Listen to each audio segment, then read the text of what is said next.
मित्रों, आपका हार्दिक स्वागत है। भारतीय जनता पार्टी के राष्ट्रीय प्रवक्ता और सांसद आदरणीय सुधांशु त्रिवेदी जी आप लोगों के बीच उपस्थित हैं। भाई शहजाद पूनावाला जी भी आप लोगों के बीच उपस्थित है। मैं आदरणीय डॉक्टर सुधांशु त्रिवेदी जी से आग्रह करूंगा कि आप सबको संबोधित करें। शुरू करें। मित्रों, लगभग अब तक 56 दिन तक गायब रहने के बाद अचानक शाहजहां शेख की गिरफ्तारी हो गई। अब यह सोचने वाली बात है कि जैसे ही कोर्ट ने ईडी के मामले में गिरफ्तारी का प्रोविजन हटाया गया, पहली बात संदेश खाली के विषय पर महिलाओं के अत्याचार की कोई भी धारा, बलात्कार या बलात्कार के लिए प्रेरित करने की कोई भी धारा नहीं लगाई गई है। दूसरी बात यह भी बहुत साफ हो गया कि जो पश्चिम बंगाल सरकार स्टैंड ले रही थी कि गिरफ्तारी पर रोक है, उसका संदेश खाली के गुनाहों से कोई लेना देना नहीं था। तीसरी बात, उन्होंने जो ईडी के विषय के ऊपर गिरफ्तारी की रोक हटने के बाद गिरफ्तार किया, तो मैं बहुत साफ पूछना चाहता हूं, यदि आपने ईडी के विषय पे गिरफ्तार किया है तो पश्चिम बंगाल सरकार उन्हें ईडी को क्यों नहीं सौंप दे रही है? मतलब बहुत साफ है कि अभी तक इस बात को पूरे संदेह के साथ कहा जा सकता है, बल्कि पुख्ता संदेह के साथ कहा जा सकता है कि शाहजहां शेख महफूज ठिकाने पर ममता सरकार की दामने रहमत में कहीं पर महफूज था और अब उसे दोबारा हिफाजत देने के लिए, ताकि वह ईडी और सीबीआई के द्वारा गिरफ्तार न किया जा सके, वो पश्चिम बंगाल पुलिस की मेहमान नवाजी में चला गया है। यह मैं मेहमान नवाजी शब्द इसलिए प्रयोग कर रहा हूं, यदि आप लोगों ने तथाकथित गिरफ्तारी के समय उसकी भाव भंगिमा देखी हो, उसके चेहरे के भाव और बॉडी लैंग्वेज देखी हो, और पुलिस वालों की बॉडी लैंग्वेज देखी हो, क्या आपको लगता है कि जो कुछ बॉडी लैंग्वेज थी शाहजहां शेख की, वो किसी गुनहगार की थी या किसी अदाकार की लग रही थी? जिस स्टाइल से वो चल रहा है और जिस ढंग से पुलिस वाले उसके पीछे चल रहे हैं, तो ऐसा प्रतीत होता है कि जैसे पुराने जमाने में कहा जाता था ना कि बा अदब बा मुलायजा होशियार शाहजहां साहब जलवा अफरोज हो रहे हैं। कहीं से नहीं लग रहा था कि बेबसी जरा भी उसके चेहरे पे है, खौफ जरा भी उसके चेहरे पे है, गिरफ्तारी का कोई भाव उसके चेहरे पे है। ऐसा लग रहा था कि वो बाकायदा जलवा अफरोज हो रहे हैं। और उससे भी बड़ी बात,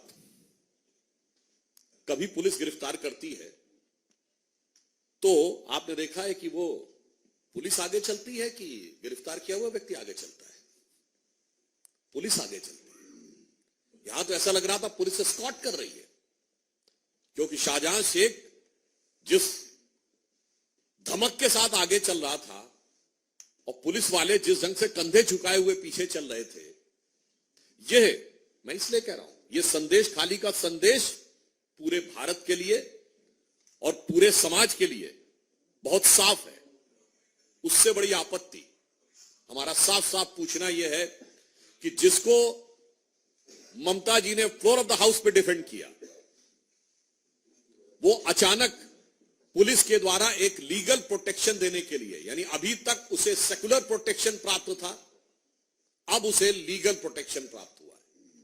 हम बहुत स्पष्ट रूप से पूछना चाहते हैं कि तृणमूल कांग्रेस और इंडी गठबंधन दोनों जवाब दें कि शाहजहां शेख जो विक्ट्री साइन दिखा रहा था, इसका क्या मतलब है?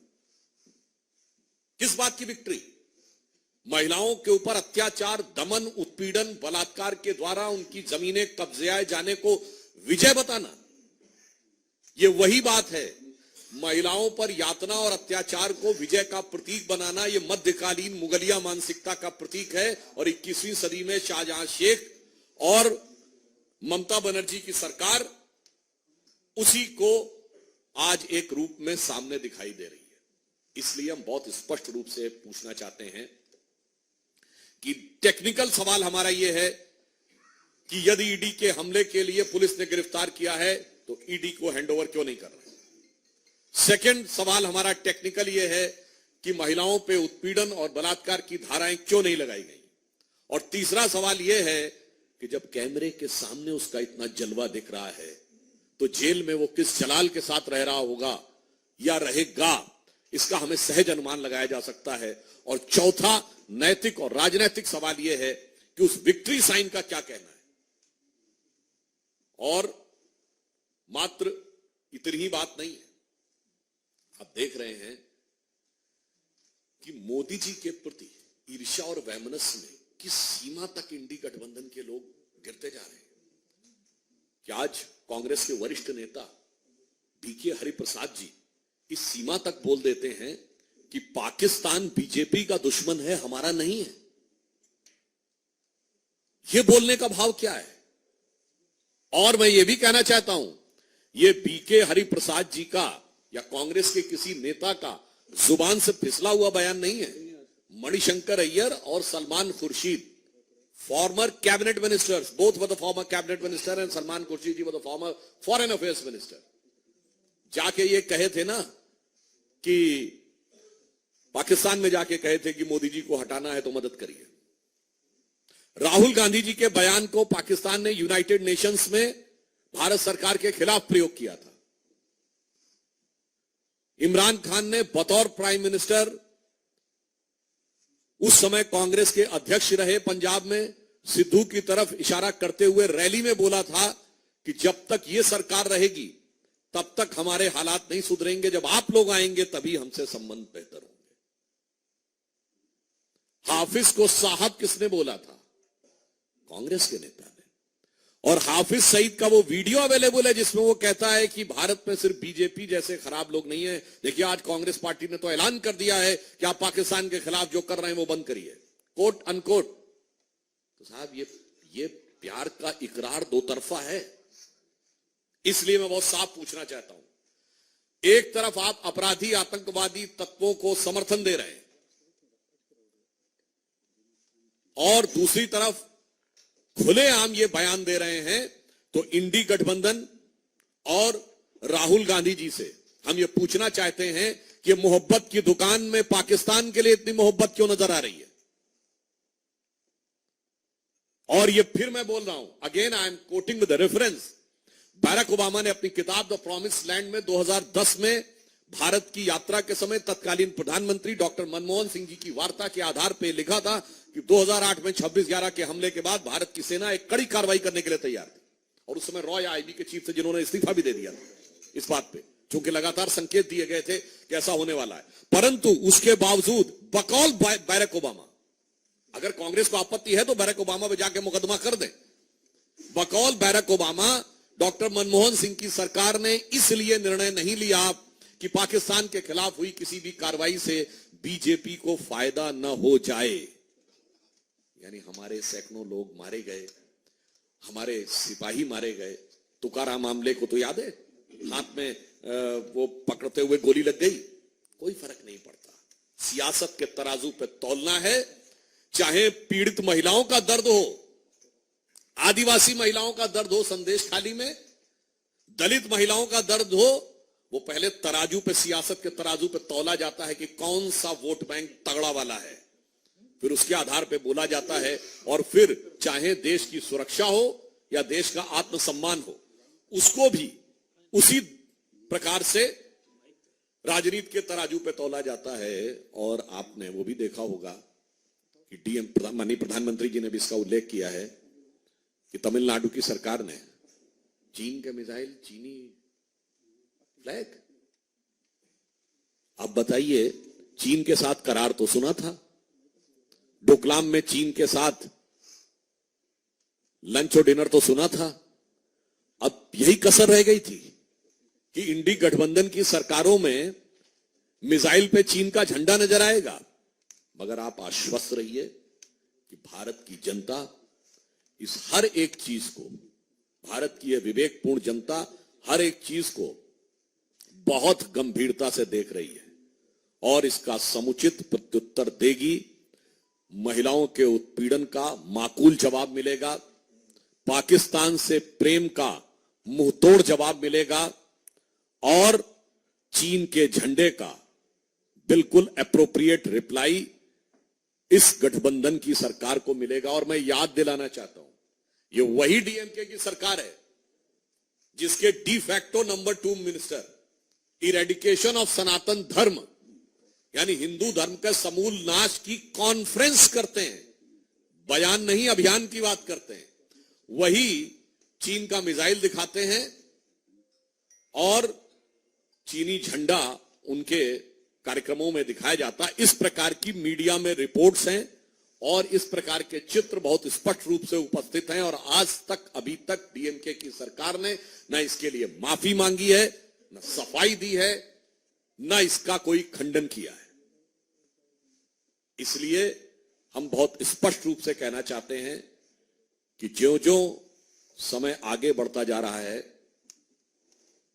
इंडी गठबंधन के दलों की भारतीय समाज के प्रति असंवेदनशीलता और हिकारत उभर कर उत्तरोत्तर सामने आती चली जा रही है। धन्यवाद।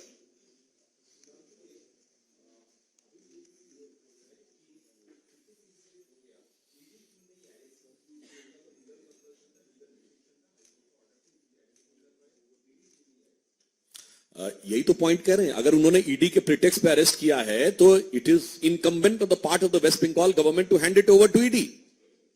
क्या मजाक की बात है? मतलब क्या पुलिस ये कहेगी कि अब ईडी अब तो बरामद हो गया ना, तो जो कॉन्स्टिट्यूशनल लीगल पोजीशन है वो क्या है? मतलब there are two things. It means the West Bengal police is saying that we will prevent him to be arrested by ED. Clear है? इसका मतलब साफ हो गया ना, अभी तक वो पोशीदा था, महफूज था, दामने रहमत में था, अब मेहमान नवाजी में आ गया है।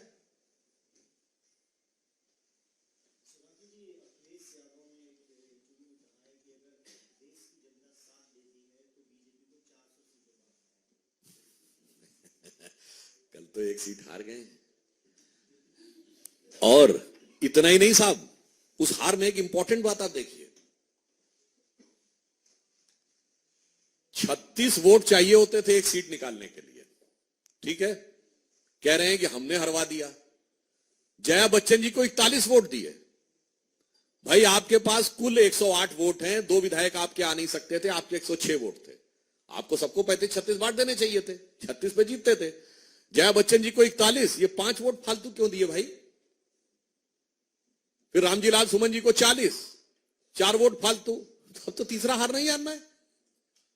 मतलब जिस समय उन्होंने वोट बांटे हैं उसी समय उन्होंने अपनी शिकस्त का एहतराम यानी पराजय की स्वीकारोक्ति कर ली थी। और यहां पे मैं एक और ऑन द लाइटर नोट कहना चाहता हूं, ये जब से राहुल गांधी जी ने यात्रा शुरू की है, और अब मैं इसको व्यंग में नहीं, मैं गंभीरता से कहना चाहूंगा, ये कम्युनिस्ट मैनिफेस्टो लेकर जो उन्होंने अपनी यात्रा शुरू की है, उसके बाद से हो क्या रहा है? वो जिस राज्य में जाते हैं वहीं तबाही का मंजर हो जाता है।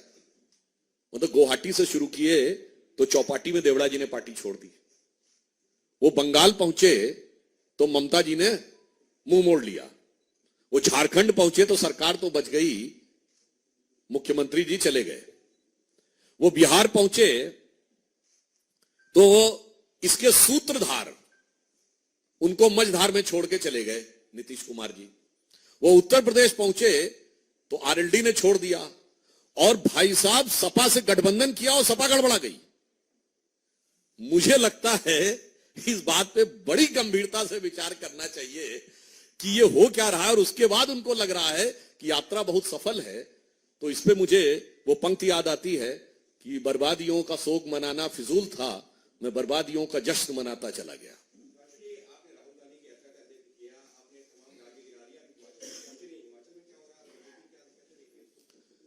देखिए, हिमाचल में जो हुआ है वो बहुत गंभीर बात है। हिमाचल में कांग्रेस की सरकार जिन झूठे वादों और छल प्रपंचों के आधार पे आई थी, उससे अब हिमाचल की जनता पूरी तरह त्रस्त हो गई है। मैं उदाहरण के साथ बोलना चाहता हूं। हिमाचल में इन लोगों ने यह कहा था कि आने के साथ ही पेट्रोल और डीजल के दाम कम कर देंगे, और एक हफ्ते के अंदर दाम बढ़ाए, फिर दोबारा दाम बढ़ाए। और जिस प्रकार की अव्यवस्था, भ्रष्टाचार और अन्य चीजें दिखाई पड़ रही हैं, तो जो विधायकों ने निर्णय लिया वो विधायकों का निर्णय नहीं है, वो जनता की बेबसी है, जनता का आक्रोश है। और उनके सबसे बड़े नेता तो टीवी के सामने उनकी आंखों से आंसू आ गए। क्या इसके लिए भी कोई वो हमसे कुछ कहना चाहता है? मेरा मानना फिर है कि कांग्रेस को अपने गिरेबान में झांकना चाहिए कि यदि आप 40 और 25 में, जबकि आपके पास प्रैक्टिकली समर्थन 45-46 का था, उसके बावजूद आपकी यह स्थिति होती है। और फिर जिस तरीके से उन्होंने हमारे विधायकों को बाहर किया, वो एक अलग विषय है। परंतु हिमाचल में जो हुआ है वो कांग्रेस के उस असली चेहरे को बेनकाब करता है, जब उनके अत्यंत वरिष्ठ मंत्री के आंखों में आंसू हैं। वो आंसू सिर्फ वो नहीं है, वो हिमाचल की जनता की आंखों में आंसू हैं। और जो विधायकों ने किया है उस दबाव और उसके प्रभाव में किया है।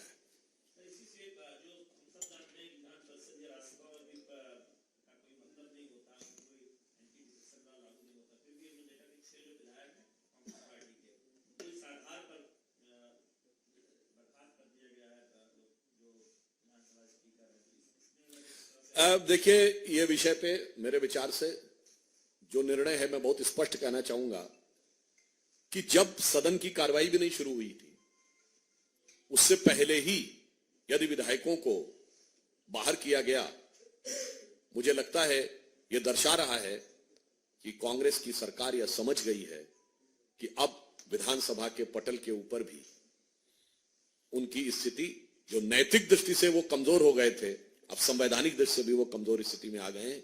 ये निर्णय इसका प्रतीक है।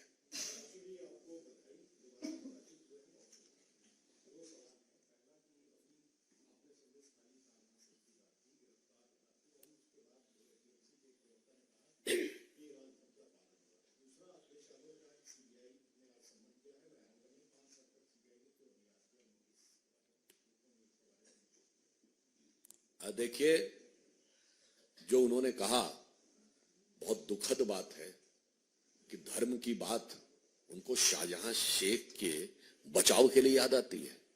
जितना घोर अधर्म इस समय पश्चिम बंगाल में हो रहा है, मेरे विचार से ये समकालीन भारतीय राजनीति में बहुत रेयर एग्जाम्पल है। और मैं पुनः कहना चाहता हूं, तृणमूल कांग्रेस, कांग्रेस और इंडी गठबंधन से ये कट्टरपंथी ताकतों के साथ समझौता करके केवल शॉर्ट टर्म पॉलिटिक्स को देखना देश के लिए बहुत घातक होता है। 25-30 साल बाद उसका क्या परिणाम होगा समझिए। मैं इतिहास के उदाहरण से बनाना चाहता हूं।